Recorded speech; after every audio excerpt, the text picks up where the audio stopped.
নমস্কাৰ মোৰ সকলো ভিউৱাৰ্ছ লৈ welcome to my YouTube channel English earn Assam.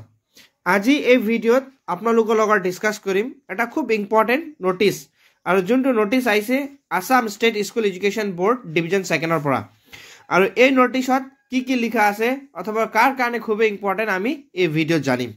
তো প্ৰথম এই নোটিছ যি সকল ছাত্ৰ ছাত্ৰী এইবাৰ এইচএস ফাৰ্ষ্ট ইয়াৰ এপিয়াৰ কৰিছে এই সকলৰ কাৰণে বহুত ইম্পৰ্টেন্ট ক'ব লাগিব। আৰু এই নোটিছত কি লিখা আছে আমি এই নোটিছত ডিসকাস কৰিম।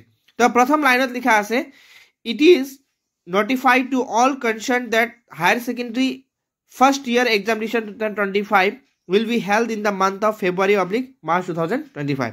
তো প্ৰথম লাইনত স্পষ্ট হৈ গৈছে যে এইচএস ফাৰ্ষ্ট ইয়াৰৰ ফাইনেল পৰীক্ষা যোনটো আছে এটো ফেব্ৰুৱাৰী মাৰ্চত অনুষ্ঠিত হ'ব।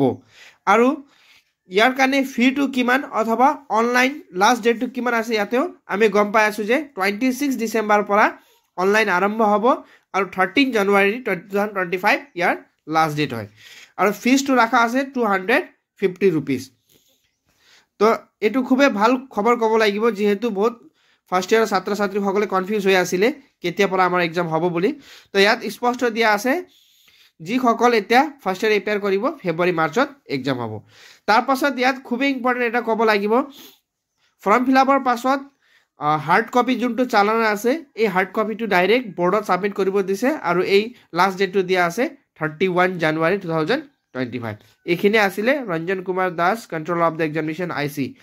তো এই নোটিছ দি আমি গম পাইছো যে ফাৰ্ষ্ট ইয়াৰ এক্সাম কেতিয়া হ'ব আৰু ফৰ্ম ফিলআপৰ লাষ্ট ডেটটো কেতিয়া আৰু লগতে ফৰ্ম ফিলআপৰ ফিটো কিমান। আজি এই ভিডিঅ'ত ইমানে আছিলে। যদি কোনোবাই আজি এই চেনেল প্ৰথমবাৰ ভিজিট কৰিছে তেনেহলে কাইন্ডলি চেনেলটো সাবস্ক্ৰাইব কৰিব যাতে সকলো ধৰণৰ এডুকেশ্যন ৰিলেটেড এই চেনেলটো আপডেট দিয়া হয়। Thank you for watching the video'.